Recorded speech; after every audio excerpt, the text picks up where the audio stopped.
તમે સુસ્મિતા સેનવાળી સ્ટોરી સાંભળી? આપણને શું લાગે આપણે સુસ્મિતા સેન કરતાં વધારે ફેમસ ને પાવરફુલ છીએ? એની જોડે 8 વર્ષથી કામ નહોતું, એણે કોઈ મૂવી નથી કર્યા 8 વર્ષથી કે નહોતા કર્યા એ વખતે, અને એણે નક્કી કર્યું કે મારે હવે કામ જોઈએ છે. તો એણે નેટફ્લિક્સ, હોટસ્ટાર, એમેઝોન બધાને ફોન કર્યો કે ભાઈ મારી જોડે અત્યારે કંઈ કામ છે નહીં, 8 વર્ષથી મારો કોઈ એવો એક્સપિરિયન્સ બી નથી, તો કંઈ બી કામ હોય તો મને કહેજો, આપણે મીટિંગ લઈશું. 3 જણાએ એની જોડે મીટિંગ લીધી. મતલબ એ નથી કે એ ફેમસ હતી એટલે એ 3 જણાએ મીટિંગ લીધી.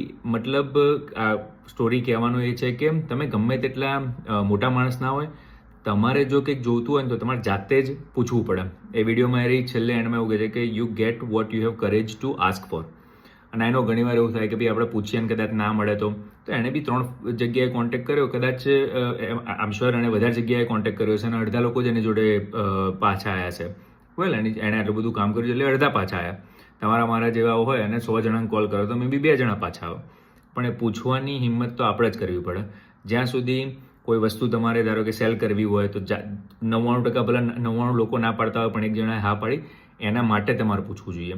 તમારે કંઈ બી લાઈફમાં જોઈતું હોય, રાઈટ, પ્રમોશન જોઈતું હોય, જોબ બીજી શોધતા હોય, રિલેશનશિપ ફિક્સ કરવું હોય, રિલેશનશિપ જોઈતું હોય, બધી વસ્તુ માટે પૂછવું તો તમારે જ પડે. જો મગજમાં એવું ભરીને બેઠા ને કે હું શું કરવા પૂછું તો રહી જશો.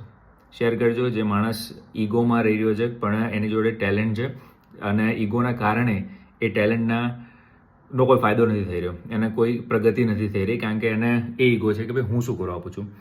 ભાઈ સુસ્મિતા સેનને પૂછવું પડે છે તો આપણે તો પૂછવું જ પડે ને, રાઈટ? ફોન લગાવો, કોન્ટેક્ટ કરો, જેને બી પૂછવું હોય, તમારે જે વસ્તુ જોઈતી હોય.